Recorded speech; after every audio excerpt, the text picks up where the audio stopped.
وسلم وشر الأمور محدثاتها وكل محدثة بدعة وكل بدعة ضلالة وكل ضلالة في النار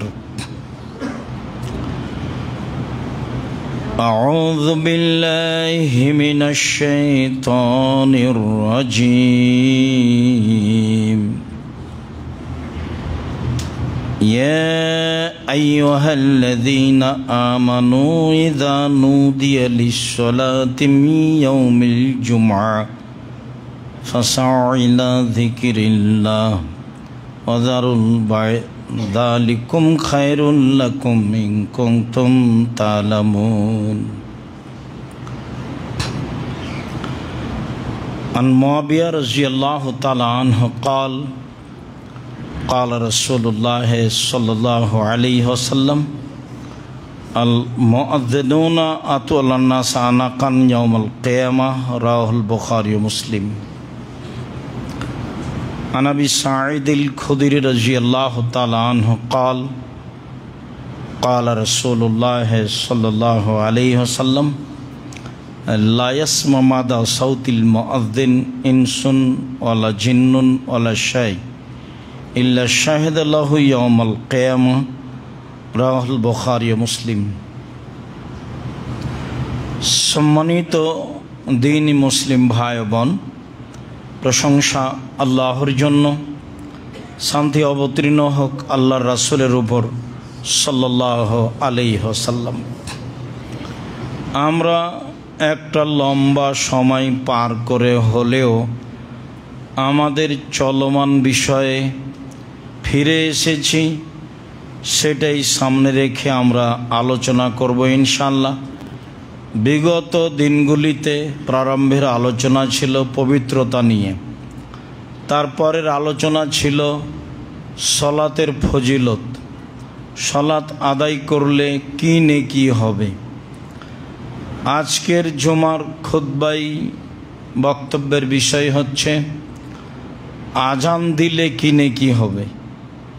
তো সবাই তো আজান দিতে পাবে না, তো যারা শুনবে তাদের করণীয় কি এবং তাদের ফলাফল কেমন হবে, এ নিয়ে আমরা এক গুরুত্বপূর্ণ সংক্ষিপ্ত তথ্যবহল বিবরণের চেষ্টা করব ইনশাআল্লাহুল আজিজ। এবং আমাদের এইভাবে ধারাবাহিক বিবরণ বহাল থাকবে আশা করি ইনশাআল্লাহ। আল্লাহ তাআলা বলেন, ইয়া আইয়ুহাল্লাযীনা আমানু, হে বিশ্বাসীগণ, তোমরা যারা আল্লাহকে বিশ্বাস করো, পরকালকে না দেখে বিশ্বাস করো, তোমরা একটা কথা শুনে রাখো। ইযা নুদিয়া লিস-সালাতি মিন ইয়াউমিল জুমআ, যখন জুমার দিন সলাতের জন্য আজানের মাধ্যমে তোমাদের ডাকা হবে, ফাসাউ ইলা যিকরিল্লাহ, তখন তোমরা আল্লাহকে ডাকার জন্য, সলাত আদায়ের জন্য, খুতবা শোনার জন্য দ্রুত দৌড়িয়ে আসো। ওয়াদারুল বায়া, এবং ক্রয় বিক্রয়, বেচা কিনা, লেনদেন ছেড়ে দাও। ফায়দা কুদিয়াতি সলাতু ফান্তাশিরু ফিল আরদ, যখন সলাত শেষ হয়ে যাবে তখন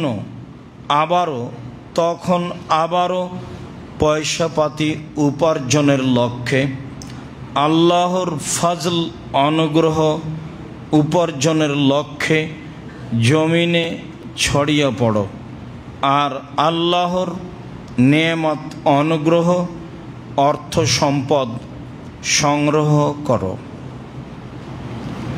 ওয়াযকুরুল্লাহ কাসীরা ফাইদা কুদিয়াতি সলাত, সলাত শেষ হয়ে গেলে এ করো এবং আল্লাহকে বেশি বেশি ডাকো। লাআল্লাকুম তুফলিহুন, তাহলে তোমরা সফলতা অর্জন করবে। সম্মানিত দিনী ভাই বোন, অত্র আয়াতে আল্লাহ তাআলা কয়েকটি বিষয়ে আদেশ করেছেন। তাতে তিনি প্রথমে বলেছেন, জুমার দিন আজান শুনে তাড়াতাড়ি মসজিদে চলে আসো। তিনি আরও বলেছেন যে ক্রয় বিক্রয় ছেড়ে দাও। তিনি আরও বলেছেন, সালাত শেষ হলে আবারও ক্রয় বিক্রয় উপার্জনে ঝাঁপিয়ে পড়ো।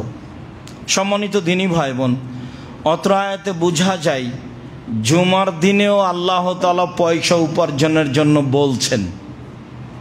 শুক্রবার শনিবার ছুটি তো বহু দূরের কথা, হাজারো দিবস, মা দিবস, জন্ম দিবস, ফালতু দিবস, এ তো বহু দূরের কথা। কোনো সুযোগ নেই।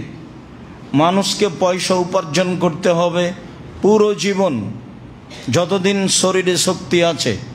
ছেলের উপার্জন খেতে হবে না, ওই দিন ছেলের উপার্জন খাবেন যেদিন নিজে কাজ করতে পারেন না। যতদিন পর্যন্ত নিজে উপার্জন করতে পারবেন ততদিন পর্যন্ত নিজে উপার্জন করে খাবেন, এ কথাই ঠিক। এটাই আল্লাহর আদেশ, তাতে দিন হিসাবে নয়। জুমার দিনও আল্লাহ তাআলা সকাল থেকে ব্যবসা বাণিজ্য চলমান বহাল রাখার জন্য আদেশ করেছেন। আজান হলে ব্যবসা বাণিজ্য ছেড়ে আসতে বলেছেন। সালাত হয়ে গেলে আবার ব্যবসা বাণিজ্যের মধ্যে লেগে যাওয়ার জন্য আদেশ করেছেন। তাতে তিনি বলেছেন, আল্লাহর অর্থ সম্পদ পয়সাপাতি তোমরা এভাবে চেষ্টা করে উপার্জন করো, পয়সা রাস্তায় পড়ে নেই, কষ্ট করে উপার্জন করতে হবে। সম্মানিত দিনী ভাই বোন, আমরা অবগত আছি মোটামুটিভাবে যে পয়সা উপার্জনের সবচেয়ে ছোট সহজ পথ সেটা হলো দিন মজুরি করে খাওয়া। তাতে সন্ধ্যায় টাকা শেষ হয়। সারাদিন কাজ করেছে, সন্ধ্যায় টাকা পাবে। ঘাম শুকানোর আগে পরিশ্রম করেছে যে তাকে দিয়ে দেওয়ার জন্য আল্লাহ নবী আদেশ করেছেন।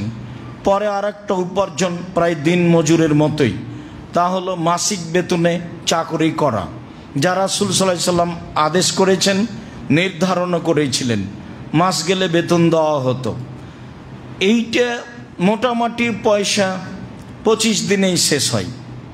দিন মজুরিতে সন্ধ্যায় শেষ হয়, আর চাকরিতে প্রায় 25 দিনেই শেষ হয়।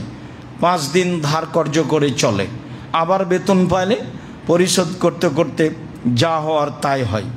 সময়ের গতিতে বাপ মা টাকা চাইলে বলা হয়, দেখি আম্মা এই মাসে তো পারলাম না, পরের মাসে যদি দেখি পারি, তো দেখা গেল পরের মাসও হয়ে উঠলো না। এভাবেই জীবনটা পার হয়ে যায়। তার নাম দিন মজুরি, তার নাম চাকরি। পরের অংশে আল্লাহ তাআলা বললেন, আল্লাহ রাসূল বললেন, ব্যবসা যদি পার্টনারে করে তাহলে বরকত বেশি আছে। কেন? 2 জন মিলে ব্যবসা করলে তৃতীয় জন আল্লাহ থাকেন, 10 জন মিলে করলে 11তম আল্লাহ থাকেন। তবে এটা খুব কঠিন, রিস্ক। একজন যদি 10 টাকা আর একজনের অগোচরে সরিয়ে দেয়, তখন আল্লাহ বলেন, ঠিক আছে, আমি তোমাদের ব্যবসার সাথে আর পার্টনার হিসাবে থাকলাম না, তোমাদের কাজ তোমরাই করো। তখন গন্ডগোল লেগে যায়, শেষ পর্যন্ত মামলা, আরও কিছু। আর যদি স্বাভাবিকভাবে ব্যবসা করে, তখন আল্লাহ রাসূল বললেন, আত-তাজির আস-সাদিক ইয়াকুনু ইয়াউমাল কিয়ামাহ শাহুদা সিদ্দিকিন। সত্যবাদী ব্যবসায়ীরা বিচারের মাঠে নবী সিদ্দিক শহদাদের সাথে থাকবে। তার মানে আল্লাহ ব্যবসার কথা বলছেন জুমার দিনেও, আল্লাহ রাসূল বলছেন সত্যবাদী ব্যবসায়ীরা নবী রাসূল সিদ্দিক শহদাদের সাথে থাকবেন। তিনি আরও বললেন, দেখো, আর তিজারাত মাল কিদওয়াল হালাফ, ব্যবসায় অনেক সময় মিথ্যা কথা চলে আসে, কসম চলে আসে। ফাসুবহু বিসাদকা, তোমরা দান করে এটা মিটিয়ে দাও। রাসূল সাল্লাল্লাহু আলাইহি সাল্লাম ব্যবসার কথা বলছিলেন এভাবে, আল্লাহ তাআলা ব্যবসার কথা বলেছেন এভাবে। তবে জমি চাষের জায়েজ, রাসূল সাল্লাল্লাহু আলাইহি সাল্লাম জমি চাষের যন্ত্রপাতি দেখে বলেছেন, এতে অন্তর শক্ত হয়ে যায়, মানুষ ভীরু হয়ে যায়, মানুষ সমাজে প্রয়োজনে নামতে পারে না। জমি চাষ জায়েজ, তবে তিনি পছন্দ করেননি। তবে আল্লাহ এবং আল্লাহ রাসূল যা বলেছেন তাতে ব্যবসা করে খেতে হবে, এটাই সবচেয়ে উপার্জনের পথ উত্তম। আর আমি আপনাকে বলেছি প্রয়োজনে চকলেট দিয়ে ব্যবসা করতে হবে। আমি আসলে মূলত চকলেট দিয়ে ব্যবসা করতে বলিনি, আমি বলেছি ছোট থেকে ছোট, কম থেকে কম পয়সার ব্যবসা। তাহলে আপনাকে লোন নিতে হবে না।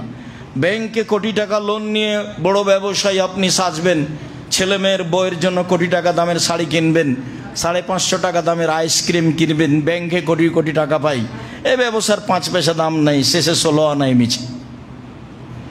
সম্মানিত দিনী ভাই বোন, বলছিলাম অত্র আয়াতে আল্লাহ তাআলা ব্যবসা বাণিজ্য ছেড়ে দিয়ে জুমার দিনে আসতে বলেছেন। সালাত শেষ হলে আবারও ব্যবসা বাণিজ্যে নেমে যাওয়ার জন্য আদেশ করেছেন। তাতে তিনি বলেছেন তোমরা অর্থ সম্পদ পয়সাপাতি উপার্জন করো, এটা আল্লাহর আদেশ। বসে থেকে পয়সা উপার্জন হয় না, সবাইকেই পয়সা উপার্জনের পিছনে জোরালো প্রাণপণে চেষ্টা করতে হবে, কেননা এটা আল্লাহর আদেশ। বসে কোনোদিন খাওয়ার চেষ্টা করবেন না, ছেলেমেয়ের অর্থ সম্পদ খাওয়ার দিন চেষ্টা করবেন না, ভুল হিসাব। বলছিলাম সম্মানিত দিনী ভাই বোন, আজানের বিবরণ। মুআবিয়া রাদিয়াল্লাহু তাআলা আনহু বলেন রাসূল সাল্লাল্লাহু আলাইহি সাল্লাম বলেছেন আল মুআযযিনুনা আনাকান নাসি ইয়াউমাল কিয়ামা আতওয়ালান নাস আনাকান ইয়াউমাল কিয়ামা। যারা আজান দেয় বিচারের মাঠে তারা সবচেয়ে বেশি সম্মানী হবে। হাদিস বুখারী মুসলিম। অত্র হাদিসে হুবাহু বলেছে মুয়াজ্জিন যারা আজান দেয় তাদের কাঁধ উঁচু হবে, মানে তারা সবচেয়ে বেশি সম্মানী হবে বিচারের মাঠে। এই কথা রাসূল সাল্লাল্লাহু আলাইহি সাল্লাম বলেন। হাদিস বুখারী মুসলিম। সালাতের জন্য মানুষকে ডাকা হয় আজানে, এই জন্যই হয়তোবা বেশি মর্যাদা, বা এখানে আল্লাহকে সম্মান করা হয়, অনেক শব্দ আছে, এ কারণে বেশি মর্যাদা হতে পারে। আবু সাঈদ খুদরি রাদিয়াল্লাহু তাআলা আনহু বলেন রাসূল সাল্লাল্লাহু আলাইহি ওয়াসাল্লাম বলেছেন লা ইয়াসমাউ মাদা সাউতিল মুআযযিন ইনসুন ওয়ালা জিন্নুন ওয়ালা শাই ইল্লা শাহাদা লাহু ইয়াউমাল কিয়ামা। শোনে না মুয়াজ্জিনের শব্দ কোনো জিন, কোনো মানুষ, কোনো জড় বস্তু, সব কিছুই বিচারের মাঠে তার পক্ষে সাক্ষী দিবে। হাদিস বুখারী মুসলিম। সম্মানিত দিনী ভাই বোন, অত্র বুখারী মুসলিমের হাদিসে রাসূল সাল্লাল্লাহু আলাইহি ওয়াসাল্লাম বলেন যারা আজান দেয় বিচারের মাঠে তাদের পক্ষে সাক্ষী দিবে মানুষ, তাদের পক্ষে সাক্ষী দিবে জিন, তাদের পক্ষে সাক্ষী দিবে জড় বস্তু, সাই যা কিছু আছে, জীবজন্তু, কীটপতঙ্গ পদার্থ, জড় পদার্থ, সব কিছু তার পক্ষে সাক্ষী দিবে। এই কথা মুহাম্মদ সাল্লাল্লাহু আলাইহি সাল্লাম বলেন। হাদিস বুখারী মুসলিম। আবু হুরায়রা রাদিয়াল্লাহু তাআলা আনহু বলেন রাসূল সাল্লাল্লাহু আলাইহি ওয়াসাল্লাম বলেছেন আল মুআযযিন ইগফর লাহু মাদা সাউতিহি ওয়া ইয়াসহুদু লাহু কুল্লু রাতবিন ওয়া ইয়াবিস। যারা মুআয্জিন তাদেরকে ক্ষমা করা হবে তার কণ্ঠ যতদূর পর্যন্ত যাবে, বা যারা আজান দেয় ওর কণ্ঠ যতদূর পর্যন্ত যাবে সব কিছুই তার জন্য ক্ষমা চাইবে। সাথে সাথে আল্লাহ রাসূল বলেন সাক্ষী দিবে তার পক্ষে কুল্ল রাতবিন ওয়া ইয়াবিস, যত শুষ্ক বস্তু আছে, যত তাজা বস্তু আছে। আগেকার হাদিস, সব কিছুই তার পক্ষে সাক্ষী দিবে তার কণ্ঠ যত দূর যাবে। মধ্যে একটা কথা বলে রাখি, হয়তো আপনার মনে আছে, আমরা হজের তালবিয়ার ব্যাপারে বলছিলাম। যখন মানুষ বলে লাব্বাইক আল্লাহুম্মা লাব্বাইক মা মিন মুসলিমিন ইল্লা বিল্লাহ লাব্বা মান ইয়ামিনিহি ওয়া আন শিমালিহি, যখন লাব্বাইক বলে তখন তার ডানে বামে যা কিছু আছে, মাটি পাথর বাড়ি ঘর, সব কিছুই লাব্বাইক বলে। তারপরে তারটা শুনে তারপরে সারা পৃথিবী তার সাথে লাব্বাইকে জড়িয়ে পড়ে। এই কথা মুহাম্মদ সাল্লাল্লাহু আলাইহি সাল্লাম বলেন। অত্র হাদিসে জীবজন্তু, কীটপতঙ্গ পদার্থ, জড় পদার্থ, জড় বস্তু সব কিছুই যত দূর পর্যন্ত তার কণ্ঠ যায় সব কিছুই তার পক্ষে কথা বলবে বিচারের মাঠে। এ কথা মুহাম্মদ সাল্লাল্লাহু আলাইহি সাল্লাম বলেন। এবং সব কিছুই তার জন্য আল্লাহর দরবারে ক্ষমা চাইবে, এ কথা মুহাম্মদ সাল্লাল্লাহু আলাইহি সাল্লাম বলেন। তিনি আরও বলেন আল্লাহুম্মা জিল আজরে মান সাল্লাহ, ওর আজানে যত মানুষ সালাত আদায় করবে সবাই মিলে যত নেকি পাবে, মুয়াজ্জিন একাই তত নেকি পাবে, এ কথা রাসূল সাল্লাল্লাহু আলাইহি ওয়াসাল্লাম বলেন। আমরা বুঝছিলাম আজান দেওয়ার ফজিলত, মর্যাদা। আবু হুরায়রা রাদিয়াল্লাহু তাআলা আনহু বলেন, রাসূল সাল্লাল্লাহু আলাইহি ওয়াসাল্লাম বলেছেন, লাউ ইয়ালামুন নাসু মা ফিন নিদায় ওয়া সাফিল আউয়ালে লাম ইয়াজিদু ইল্লা ইস্তাহিমু আলাইহি লাস্তাহামু। মানুষ যদি জানতো আজান দিলে কি নেকি আছে, মানুষ যদি জানতো যে সালাতে প্রথম কাতারে দাঁড়ালে কি নেকি আছে, তাহলে মানুষের লটারি করা ছাড়া কোনো পথ থাকতো না। সবাই বলতো আজান দিব, সবাই বলতো প্রথম কাতারে দাঁড়াবো, তাহলে সমাধা কি? বলে সমাধা লটারি। আব্দুর রাজ্জাক সাহেব, একাধিক দিন আপনার বক্তব্য শুনেছি লটারি হারাম। জি, লটারি হারাম, কাবিরা গুনাহ।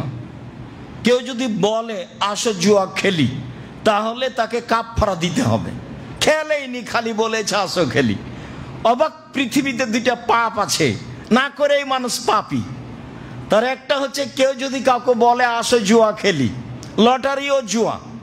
কেউ যদি কাউকে বলে আসো জুয়া খেলি, তাহলে তাকে 10 জন মিসকিনকে 12.5 কেজি, 100 কেজি করে 12.5 কেজি চাউল দিতে হবে। খালি বলেছে, খেলেনি। ঠিক অনুরূপী একজন মহিলা সাজগোজ করে পুরুষের পাশ দিয়ে হেঁটে যাচ্ছে, তখন আল্লাহ রাসূল বলছেন সে ব্যভিচারিণী, ও ব্যভিচারিণী, ও ব্যভিচারিণী, অথচ জেনা করেইনি। আপনাদেরকে খুব সাবধানে থাকতে হবে। কিয়ামত যত সন্নিকটে হবে, তত মেয়েদের অবস্থা দুর্বল হবে।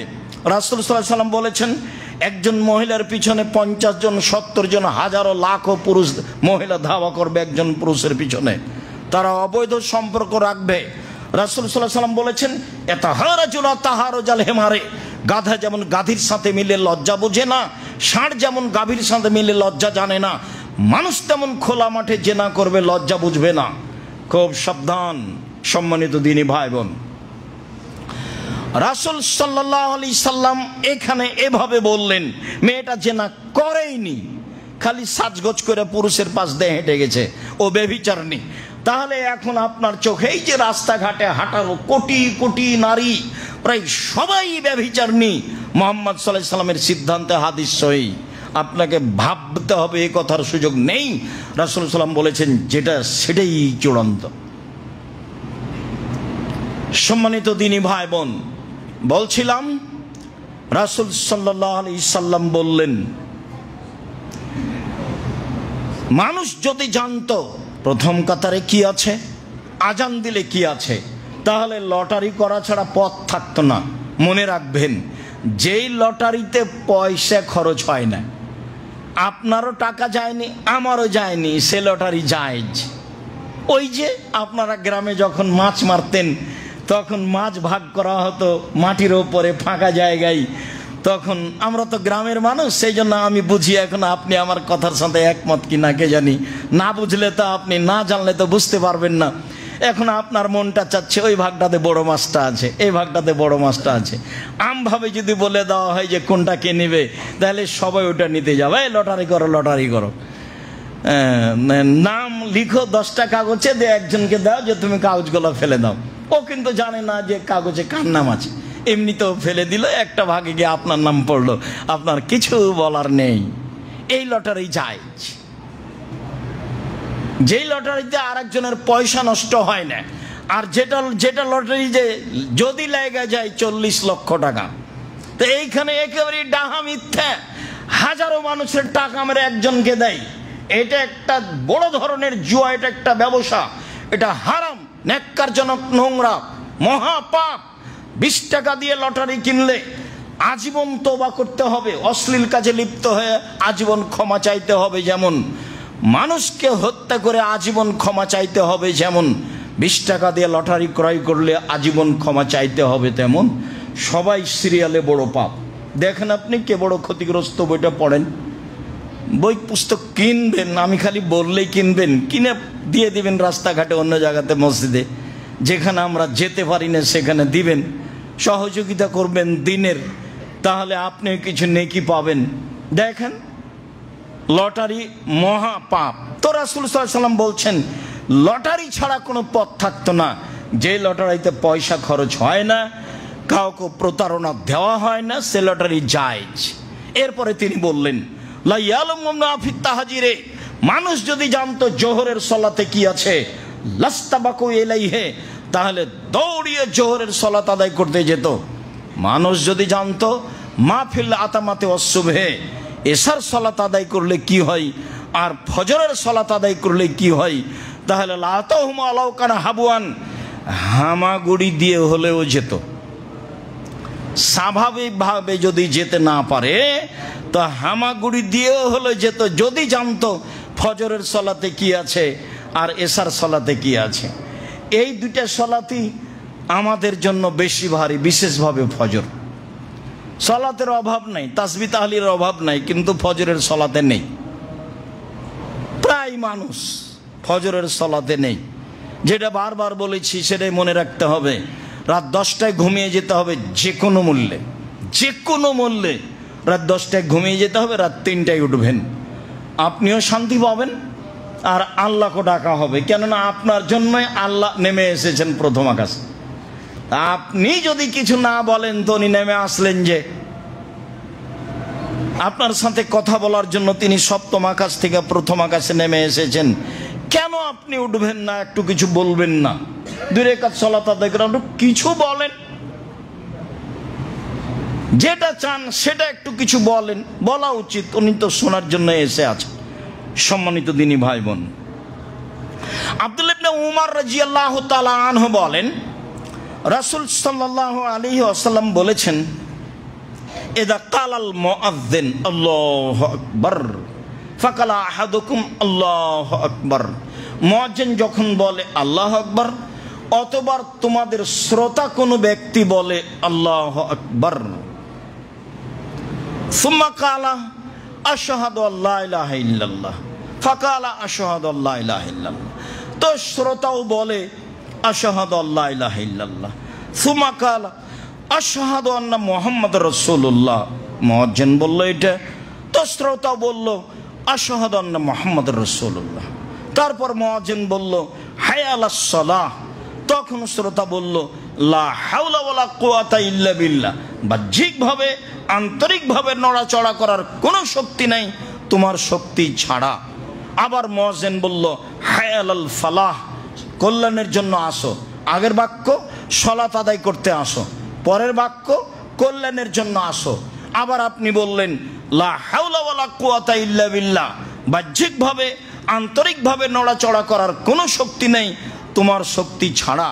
তারপর আবার মুয়াজ্জিন বলল আল্লাহু আকবার, আপনি বললেন আল্লাহু আকবার, মুয়াজ্জিন বলল লা ইলাহা ইল্লাল্লাহ, আপনিও বললেন লা ইলাহা ইল্লাল্লাহ, মিন কলবিহি, অন্তর থেকে দাখালাল জান্নাহ, তাহলে আপনি জান্নাতে যাবেন।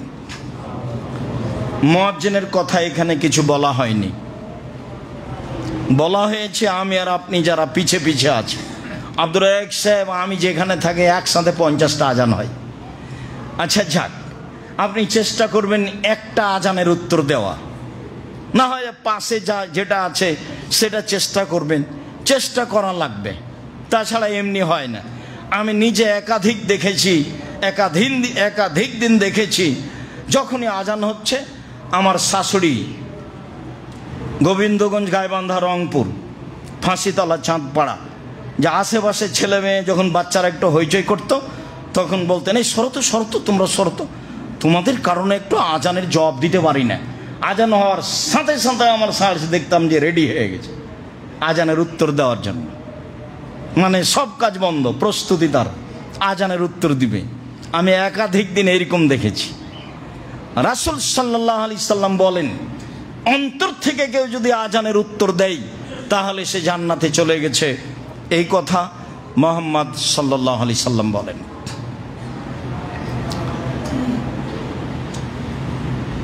আব্দুল্লাহ ইবনে আমর ইবনে আস রাদিয়াল্লাহু তাআলা আনহু বলেন, রাসূল সাল্লাল্লাহু আলাইহি সাল্লাম বলেছেন, এজা সামিতুমুল মুআদ্দিনা ফাকুলু মিসলা মা ইয়াকুলু, পৃথিবীর মানুষ, যখন তোমরা মুয়াজ্জিনকে শুনবা আজান দিতে, তখন মুয়াজ্জিন যা বলে তোমরা তা বলো।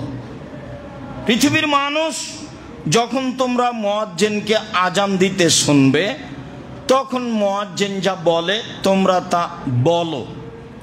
যখন আজান শেষ হয়ে যাবে সাল্লু আলাইহা, আমার উপরে দুরূদ পড়ো।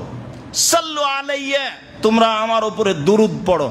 আদেশ, প্রথম আদেশ মুয়াজ্জিন যা বলে তোমরা তা বলো, তবে লা হাওলা ওয়ালা কুওয়াতা ইল্লা বিল্লাহ, এটা মনে রাখতে হবে। দ্বিতীয় আদেশ, আজান শেষ হয়ে গেলে আমার উপরে দুরূদ পড়ো, দুরূদে ইব্রাহিম।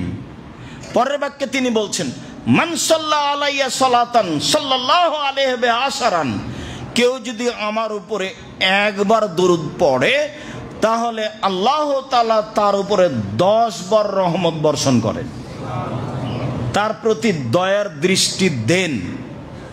তাহলে আজানের উত্তর সাথে সাথে শেষ হলে আগে দুরূদ পড়তে হবে, দুরূদে ইব্রাহিম। এরপরে বলছেন সুম্মা সাল্লাল্লাহু আলাইহি ওয়াসিলা, এরপরে জান্নাতে একটা দামি জায়গা আছে, সেটা আমার জন্য চাও।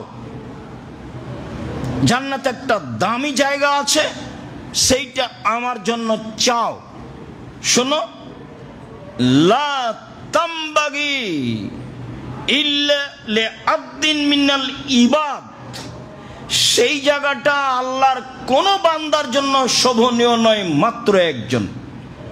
মনে রেখো, সেই দামি জায়গাটা পৃথিবীর কোন মানুষের জন্য শোভনীয় নয়, তবে মাত্র একজন। ওয়া আরজু আন আনা হুয়া, আমি আশা করছি আমি তিনি। আমি আশা করি আমি সেই ব্যক্তি যে দামি জায়গাটা পাবো। পৃথিবীর কারোর জন্য সেই জায়গা নয়, মাত্র একজন। আমি আশাবাদী সেই জায়গার মালিক আমি। পৃথিবীর মানুষ শুনে রেখো, মান সালাল্লাহ লিয়াল ওয়াসিলা, যে ব্যক্তি আমার জন্য এই দামি জায়গা চাইবে, আল্লাহ তাআলা শাফাত, বিচার মাঠে আমার সুপারিশ তার জন্য জরুরি হয়ে যাবে। ওরা যখন আমার জন্য বলেছে আল্লাহ এটা মুহাম্মদকে দিয়ে দাও, তখন আমি বলেছি ঠিক আছে, এই কারণে আমি তোমার জন্য সুপারিশ বিচারের মাঠে করবই।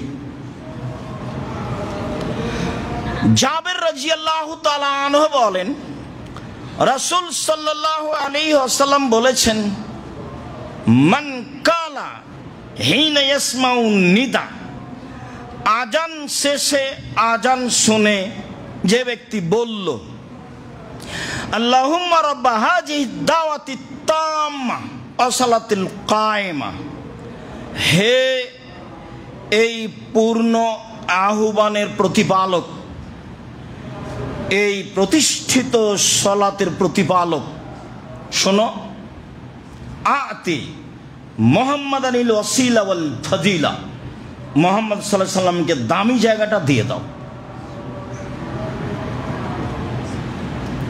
আল্লাযী ওয়াদাহু, যেটা তুমি দেওয়ার ওয়াদা করেছো। আমি একজন সাধারণ মানুষ বলছি, তুমি মুহাম্মদ সাল্লাল্লাহু আলাইহি সাল্লামকে দামি জায়গাটা দিয়ে দাও, যেটা তুমি দিয়ে দেওয়ার ওয়াদা করেছো, অতএব সেটা দিয়ে দাও। তাহলে হাল্লাত লাহু শাফাতি ইয়াউমাল কিয়ামা, এইভাবে আল্লাহকে বললে আমি তার জন্য বিচারের মাঠে জান্নাতে নিয়ে যাওয়ার ব্যাপারে সুপারিশ করবই। তাহলে তো খেয়াল করে থাকতে হবে, হোমসি খেলে আজান পার হয়ে যাচ্ছে এমনটা হবে না। যা হয়েছে হয়েছে। সম্মানিত দিনী ভাই বোন, অতীতের দিন নিয়ে আর হিসাব নেই। আজ থেকে নতুনভাবে চালু করতে হবে জীবন। আজান হওয়ার সাথে সাথে প্রস্তুত থাকতে হবে, আজানের উত্তর দিতে হবে, উত্তর শেষ হলে দুরূদ পড়তে হবে, দুরূদ শেষ হলে এই দোয়া পড়তে হবে, আল্লাহুম্মা রাব্বা হাযিহি দাওয়াতি তাম্মা ওয়া সালাতিল কায়েমা আতি মুহাম্মাদানিল ওয়াসিলা ওয়াল ফাদিলা ওয়াবাসুহু মাকামাম মাহমুদানিল্লাযী ওয়া'আদতা, দামি জায়গা দিয়ে দাও, ওয়াদা করেছো দিয়ে দাও,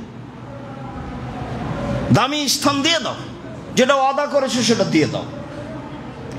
উল্লেখ্য যে যারা বলে দারাজাতার রাফিয়া, এটা বিদাতি শব্দ হাদিসে নেই, বায়াহিকর বর্ণনা ঠিক নয়। বাল মানজিলাতার রাফিয়া, এটা বিদাতি শব্দ হাদিসে নেই। যখন বলবো দারাজাতার রাফিয়া আল মানজিলাতার রাফিয়া, তখনও মানে পরকাল হারিয়ে গেছে, জাহান্নাম যেতে বাকি আছে, মরলেও তো বেদাতটা তো কবুল হবে না। ইবাদত ধর্ম অত সহজ নয়। ধর্ম একজনের কথা দিয়ে চলে, যার নাম মুহাম্মদ সাল্লাল্লাহু আলাইহি সাল্লাম। যেই ধর্মে এক গিলাস পানি পান করলে 5টা বিধান লাগে, সেই ধর্মে আজানের উত্তর মানুষের বানানো চলে না। সব ফজরের সালাতে আসসালাতু খায়রুন মিনান নাম বলার পরে সাদ্দাকতা ওয়া বারাকতা এই শব্দ ব্যবহার করা যাবে না। এগুলো সব মিথ্যা বানাওয়াট কথা।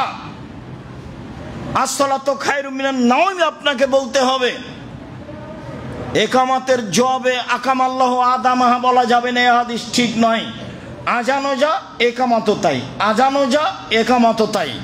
আজানের উত্তর দিবেন, একামতের উত্তর দিবেন। মুয়াজ্জিন যা বলে, মুয়াজ্জিন যা বলে সেটা আপনি বলবেন। সম্মানিত দিনী ভাই বোন, এইভাবে অতিরিক্ত শব্দ বলা, ইন্নাকা লা তুখলিফুল মিয়াদ, তুমি ওয়াদা খেলাপ করবে না, এইটুকু বর্ণনা ঠিক নয়। বলা থেকে বিরত থাকতে হবে। আজানের আগে কোনো শব্দ ব্যবহার করা যাবে না। আপনারা উঠুন, আজানে ঘুমের চেয়ে আজান উত্তম। আজানের পূর্বে কোনো শব্দ ব্যবহার করা যাবে না। আজানের পূর্বে মানুষকে জাগানোর জন্য কোরআন তেলাওয়াত করা যাবে না। আজানের পূর্বে মানুষকে সতর্ক করার জন্য হামনাত গাজাল কোনো কিছু ব্যবহার করা যাবে না। সব হারাম, সবই বেদাত, মুখ খুলতে পাবে না। আল্লাহু আকবার বলার পূর্বে বিসমিল্লাহ চলে না। আপনারা উঠেন, ঘুমের চেয়ে আজান ও সালাত উত্তম, এই কথা তো বহু দূরের কথা। আল্লাহু আকবার বলার পূর্বে বিসমিল্লাহ চলে না। আল্লাহু আকবার এত পাওয়ারফুল শব্দ, সেইখানে আপনি কি করে বলতে পারেন আপনারা উঠেন, ঘুমের চেয়ে সালাত উত্তম? কি করে হতে পারে? সারা পৃথিবীর মানুষ যদি বলে, সারা পৃথিবীর মানুষই বেদাতি। হিসাব রাখতে হবে। ধর্ম একজনের কথা দিয়ে চলে, যার নাম মুহাম্মদ সাল্লাল্লাহু আলাইহি সাল্লাম। মনে কিছু নেবেন না। রাসূলের ভালোবাসা থাকাই উত্তম মানুষের কথার উপরে ভালোবাসা থাকার চেয়ে। আপনি আমার দিনী ভাই, আপনি আমার দিনী বোন, আপনার ক্ষতি হোক এটা আমি চাই না। জাতির যদি রাস্তাঘাট করে দিতে না পারি, জাতির যদি স্কুল কলেজ করে দিতে না পারি, জাতিকে চূড়ান্ত সঠিক ধর্ম দিতে পারবো ইনশাআল্লাহ। ধর্মের ব্যাপারে জাতিকে ফাঁকি দিয়ে পরকাল হারাতে রাজি নই, এই জিম্মেদারি আমি নিইনি। সম্মানিত দিনী ভাই বোন, যা বলছি সেটাই চূড়ান্ত। মানুষ ভুলের ঊর্ধ্বে নয়, সেটা ভিন্ন কথা। তবে একদিন থেকে দেখেনি, বহু দিন থেকে এ ধর্মে এগুলি কথা চর্চা করে আস, বছর বছর ধরে, যুগ যুগ ধরে, কয়েক যুগ থেকে তদন্ত করে আস।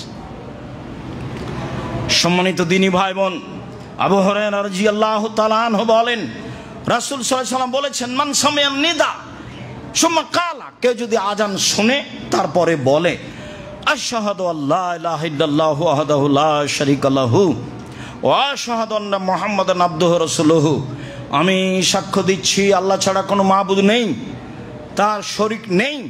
আমি সাক্ষ্য দিচ্ছি মুহাম্মদ আল্লাহ রাসূল এবং তার বান্দা। রাজিতু বিল্লাহি রাব্বান, আমি প্রতিপালককে রব হিসাবে মেনে নিয়েছি। অবে মুহাম্মাদিন রাসূলান, মুহাম্মদকে রাসূল হিসাবে মেনে নিয়েছি। অবিল ইসলামে দীনান, দিন ইসলামকে আমার ধর্ম হিসাবে মেনে নিয়েছি।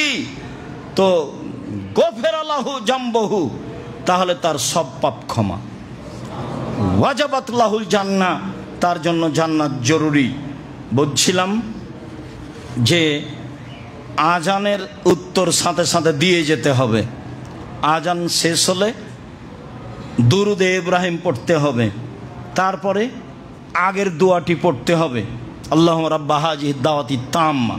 তারপরে এই দোয়াও পড়তে পারেন, আশহাদু আল্লা ইলাহা ইল্লাল্লাহ, যার শেষে রাজিতু বিল্লাহি রাব্বান অবে মুহাম্মাদিন রাসূলান অবিল ইসলামে দীনান। এই দোয়া পড়তে পারেন, ফলাফল জান্নাত। সাথে সাথে যত অতিরিক্ত শব্দ রয়েছে সব থেকে বিরত থাকতে হবে, সাবধান থাকতে হবে। আল্লাহ তুমি আমাদের বুঝে আমল করার তৌফিক দান করো, আল্লাহুম্মা আমিন।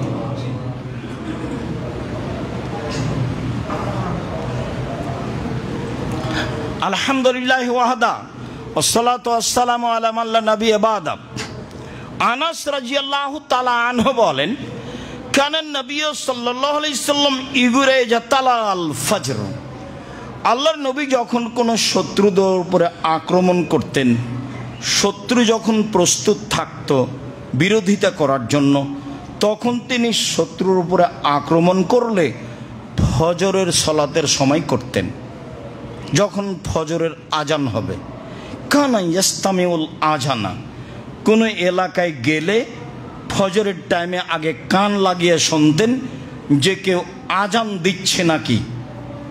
ফাইন সামিয়া আজানান আমসাকা, আজান শুনতে পেলে সেই গ্রামের উপরে এলাকার উপরে আক্রমণ করতেন না, তাদের প্রস্তুতি থাকলেও।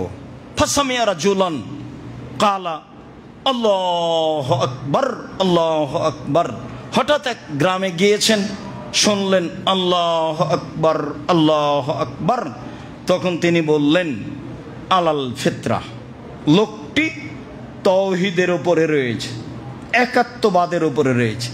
আবার শুনলেন আশহাদু আল্লা ইলাহা ইল্লাল্লাহ, তখন আল্লাহ রাসূল বললেন খারাজতা মিনান নার, তুমি জাহান্নাম থেকে বের হয়ে গেছো। তুমি যে বললে আমি সাক্ষ্য দিচ্ছি আল্লাহ ছাড়া কোনো মাবুদ নেই, এই কথাতে তুমি জাহান্নাম থেকে বের হয়ে গেছো। লোকটাকে কথা বললেন। এরপর সাহাবীগণ বললেন ফাই নাজারু ইলাইহি, সবাই দেখলো সে কে কার কথা আল্লাহ রাসূল বলছে। ও দেখি ফাইজাহ রায় মেজান, দেখি ছাগলের রাখাল। সকালে সকালে ছাগল নিয়ে এসেছে বা মাঠেই ছিল, ছাগলের রাখাল সালাত আদায় করবে, তাই আজান দিচ্ছে।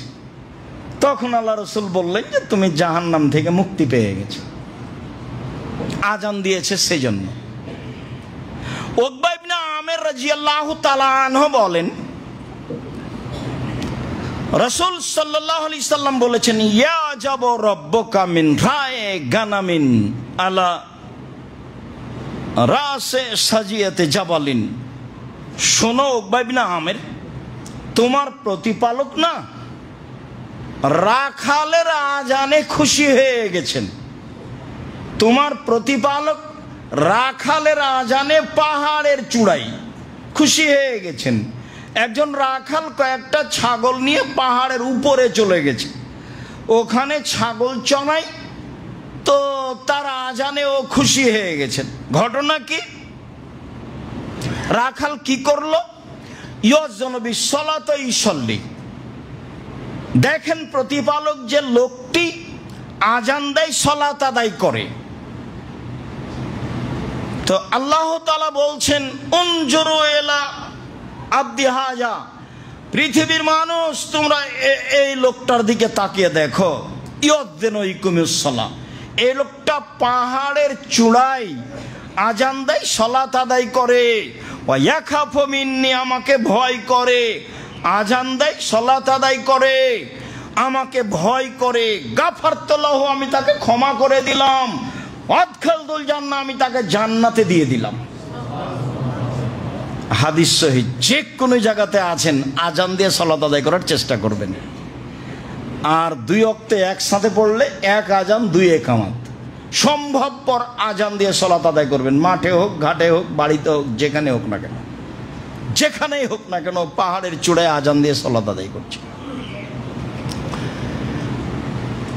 আব্দুল্লাহ ইবনে উমর রাদিয়াল্লাহু তাআলা আনহু বলেন একটা লোক এসে বলছে আল্লাহ রাসূল ইন্নাল মুআযযিনিনা ইয়ারজুলুনা, সব নেকি তো মুআযযিনরাই নিল।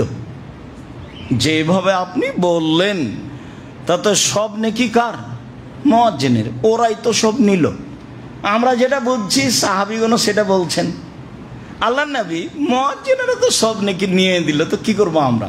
তখন আল্লাহ রাসূল বলছেন শোনো শোনো শোনো, এই যা সামিতুমুল আযানা কুলু মিসলা মা ইয়াকুলুল মুআযযিন, মুআয্জিন যখন বলে, মুআয্জিন যা বলে তুমিও তাই বলো, মুআয্জিন যা বলে তোমরা তাই বলো। ফাইজান তাহাইতা সালতুতা, আজান শেষ হয়ে গেলে চাও, যা চাইবে তাই দেওয়া হবে। আজান শেষ হয়ে গেলে চাও, যা চাইবে তাই দেওয়া হবে। আজান শেষ হয়ে গেলে চাও, যা চাইবে তাই দেওয়া হবে। তাহলে সাথে সাথে আমি উত্তর দিয়েছি। তারপরে দুরুদে ইব্রাহিম পড়েছি, তারপরের দোয়া পড়েছি, তারপরের দোয়া পড়েছি। তাহলে এখনো আমার কিছু চাওয়ার সুযোগ আছে। আরো যায় একাধিক হাদিসে প্রমাণিত হয়। আবু হুরায়রা রাদিয়াল্লাহু তাআলা আনহু বলেন, রাসূল সাল্লাল্লাহু আলাইহি সাল্লাম বলেছেন, লাইরদ্দ দোয়া বাইজানা আজানে আল ইকামা, আজান এবং একামাতের মাঝে দোয়া ফেরত দেওয়া হয় না। বহু বক্তব্যে বলা আছে আজান এবং একামাতের মাঝে দোয়া ফেরত দেওয়া হয় না। আজান এবং একামাতের মাঝে দোয়া ফেরত দেওয়া হয় না। রাসূল সাল্লাল্লাহু আলাইহি সাল্লাম বলেন, সিনতানে ইসনাতানে লা তুরাদ্দানে, দুইটি জিনিস ফেরত দেওয়া হয় না, দুই সময়ে দোয়া ফেরত দেওয়া হয় না। আর দোইন্দাল আজান ও দোইন্দাল বাসে, আজানের সময় দোয়া ফেরত দেওয়া হয় না, আর যুদ্ধের সময় দোয়া ফেরত দেওয়া হয় না। আজানের সময় দোয়া ফেরত দেওয়া হয় না, আর যুদ্ধের সময় দোয়া ফেরত দেওয়া হয় না। বদরের যুদ্ধ শুরু হয়েছে, আল্লাহ রাসূল হাত তুলে দোয়া করছেন লম্বা সময় ধরে। তাতে তিনি বলছেন,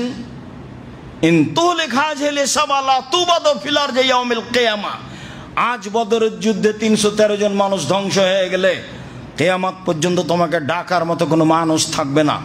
এভাবে বলছেন, কাঁধের উপর থেকে হাত কাপড় পড়ে গেল নিচে। আবু বকর সিদ্দিক কাঁধে হাত দিয়ে কাঁধ ধরে বলছেন, এক ফিকা, যথেষ্ট যথেষ্ট, আর দোয়া লাগবে না, যা করেছেন অনেক করেছেন। সাহাবীরা সাথ দেননি, মানে সব দোয়া দলবদ্ধ নয়, শুধুমাত্র পানি চাওয়ার দোয়া হচ্ছে দলবদ্ধ, বাকি একাই একাই। এই পরিস্থিতিতে সাহাবীদের সাথে না নিয়ে একাই দোয়া করছেন। আবার সবচেয়ে বিশিষ্ট সাহাবী বলছেন, আর লাগবে না, যা হয়েছে দোয়া করেছেন, যা এতেই যথেষ্ট হবে, ইনশাল্লাহ আমরা সফল হব। এই কথা আবু বকর সিদ্দিক রাদিয়াল্লাহু তাআলা বলছেন। দোয়ার বইটা পড়েন, 14টা না 16টা স্থান আছে হাত তুলে দোয়া করার। পড়েননি মনে হয়, মনে কিছু নিয়েন না, আপনি না পড়লে আমি কষ্ট পাবো। আপনার জন্য লেখা আছে 35টা হাদিস দেওয়া আছে হাত তুলে দোয়া করার। সলাতের উপরে বইটাতে দেওয়া আছে হাদিস, কতটি হাদিস আছে হাত তুলে দোয়া করার, কতটি স্থান আছে হাত তুলে দোয়া করতে হবে। হাত তুলে দোয়া করা একটা গুরুত্বপূর্ণ ইবাদত। ওই যে সেদিন বললাম আপনার হজের আলোচনায়, ইব্রাহিম আলাইহিস সালাম আহাল পরিবার রেখে গিয়ে হাত তুলে দোয়া করছেন। ইব্রাহিম আলাইহিস সালামের আহাল পরিবার ভালোবাসা ছিল না, কথা ঠিক নয়। আমি আপনি আহাল পরিবারকে যা ভালোবাসি তার চেয়ে বেশি ভালোবাসতেন। 90 বছরের বৃদ্ধ মানুষ একটা ছেলে পেয়েছেন, তাকে তিনি রেখে চলে যাবেন। রেখে যাওয়া অত সাধারণ ব্যাপার নয়, খুব কঠিন ব্যাপার।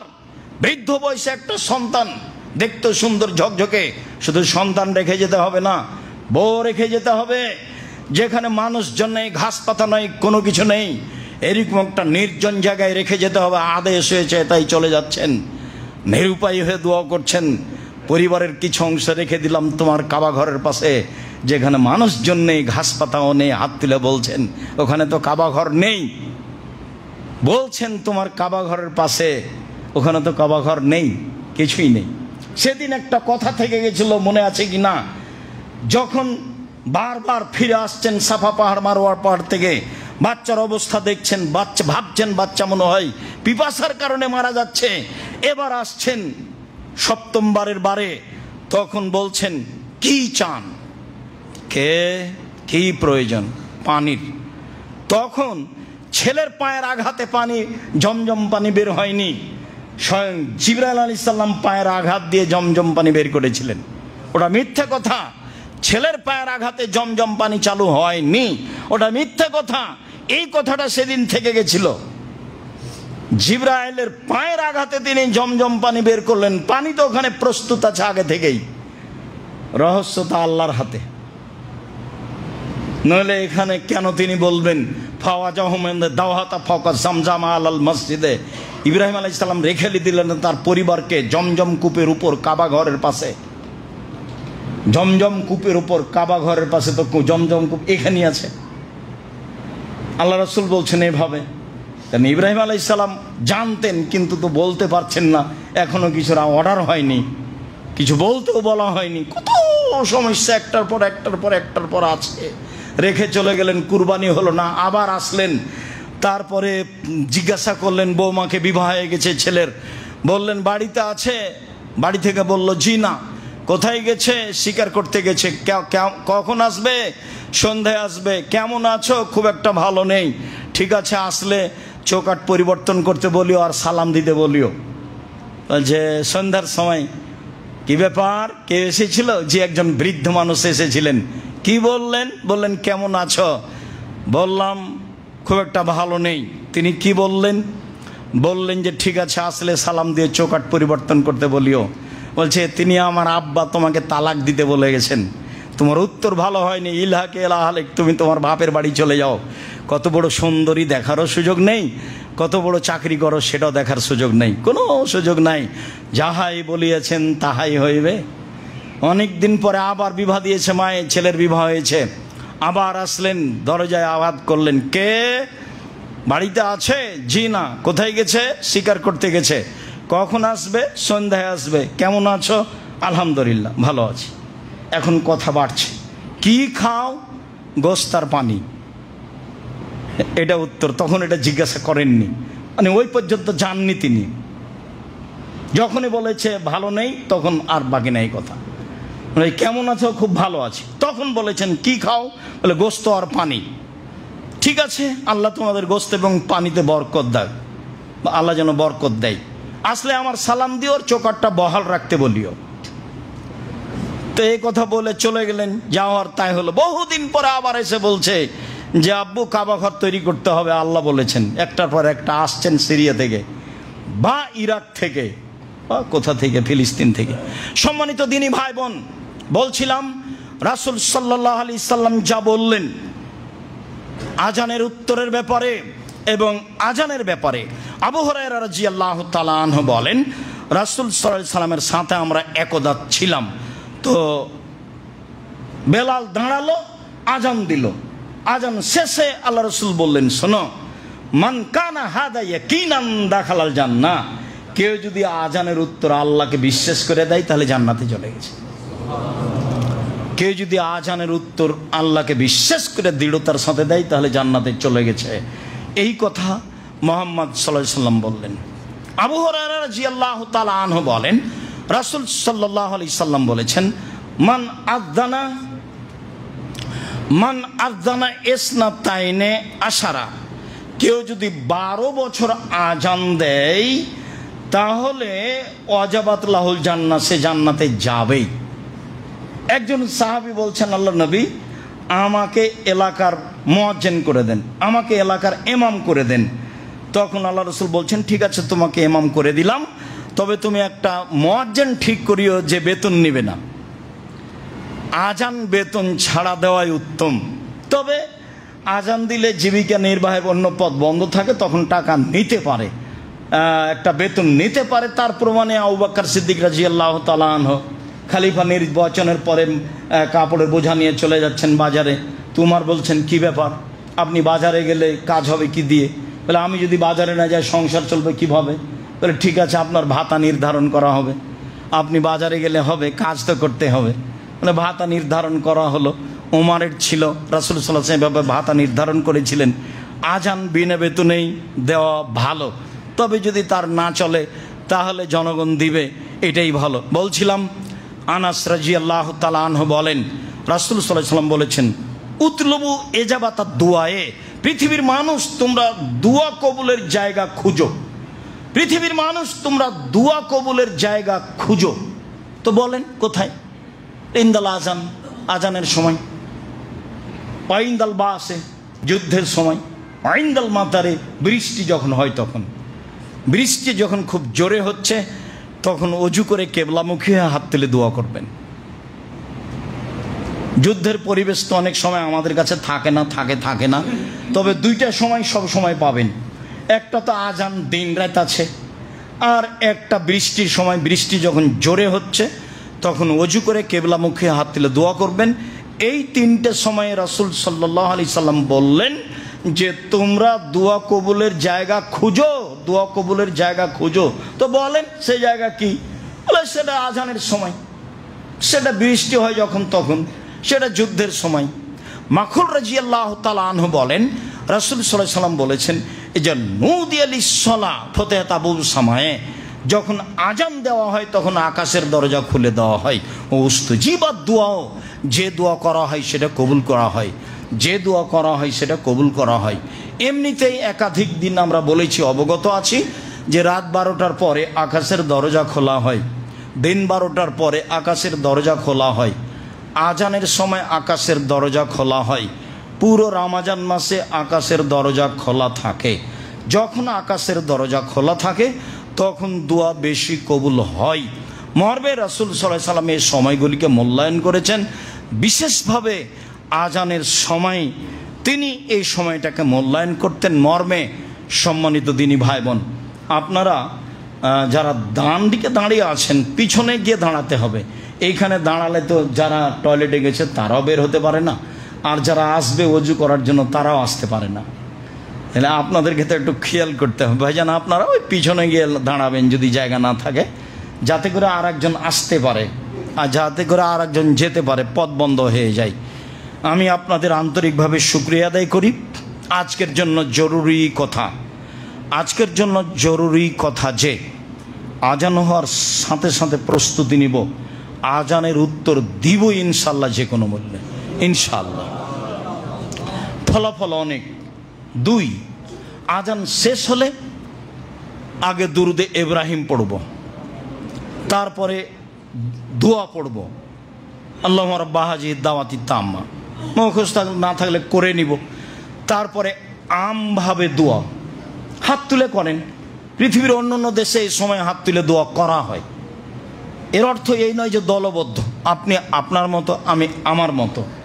অনেক দোয়া এই সময় কবুল হয়, তার প্রমাণে একাধিক সহিহ হাদিস।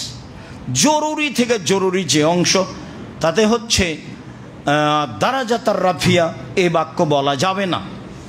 ওই দোয়ার বইও দেওয়া আছে, উপদেশ বইও দেওয়া আছে, উপদেশে দেওয়া আছে আজান, তখন এই অংশ দেওয়া আছে। সলাতের বইও দেওয়া আছে এই অংশ, সলাতের বইয়ে দেখেন, উপদেশ বইয়ে দেখেন। তারপরে ইন্নাকা লা তুখলিফুল মিয়াদ, এই শব্দ বলা যাবে না। সারা দুনিয়ার মানুষ বললে আপনি বলবেন না, কেননা এটা রাসূল সাল্লাল্লাহু আলাইহি ওয়াসাল্লামের নয়। যেটা আসল সেটা ছেড়ে দে এখানে কেন। তারপরে একামাতের জবাবে আকামাল্লাহু আদামা, এটা বলা যাবে না। আজান একামাতের দোয়া যা, আজানেরও তাই, আজানও সাথে সাথে দিতে হবে, একামতের সাথে সাথে দিতে হবে উত্তর। দুটা একই জিনিস, এটাও আজান ওটাও আজান। যার কারণে আল্লাহ রাসূল বলেছেন বাইনা কুল্লে আজান এনে সলাতুন, বাইনা কুল্লে আজান এনে সলাতুন, প্রত্যেক 2 আজানের মাঝে সলাত রয়েছে, প্রত্যেক 2 আজানের মাঝে সলাত রয়েছে, প্রত্যেক 2 আজানের মাঝে সলাত রয়েছে। তৃতীয়বার আল্লাহ বললেন যে যে চাই, তার মানে আজানও আজান একামতও আজান, আজানও আজান একামতও আজান। আর 2 আজানের মধ্যে 2 রাকাত সলাত রয়েছে। আমার মাঝাবি ভাইয়েরা মাগরিবের পরে সলাত আদায় করেন না, আপনাকে করতে হবে। হাদিস বুখারী মুসলিম, করতে হবে এর অর্থ এই নয় যে বাধ্য, এটা সুন্নাত, গুরুত্বপূর্ণ সুন্নাত। আজানের পরে 2 রাকাত সলাত আদায় করতে আপনি অভ্যাসী হবেন। এরপরে যেটা বলছি সম্মানিত দিনী ভাই বোন, আপনারা খুব ভালোভাবে জানেন যে জামিয়া সালাফের সুবিধার্থে আমাদের এই জুমার খুতবা এখানে। কাজেই জামিয়া সালাফের ওপরে আপনার আমি আন্তরিক ভালোবাসা কামনা করি, ঐকান্তিকভাবে। যে কোনো মূল্যে আপনার ভালোবাসা যেন ঘাটতি না আসে। আর ভালোবাসাটা আপনি দোয়া দিয়ে প্রকাশ করবেন, আর ভালোবাসাটা আপনি সহযোগিতা দিয়ে প্রকাশ করবেন। যখন কোটাটা যাবে তখন আপনার সামনে দিয়ে যেন খালি না যায়। আর আমার যেটা সাদ সেটা আমি একাধিক দিন বলেছি, আমি আমার সাদে সফল হবই ইনশাল্লাহ, হবই ইনশাল্লাহ। এটা আমার দৃঢ়তা কাজ করে এবং ভালো অবস্থানে দিন কাটছে বলে আমি আশাবাদী। সম্মানিত দিনী ভাই বোন, কাজেই দানের হাতটুকু প্রশস্ত করবেন আপনার নিজের জন্য।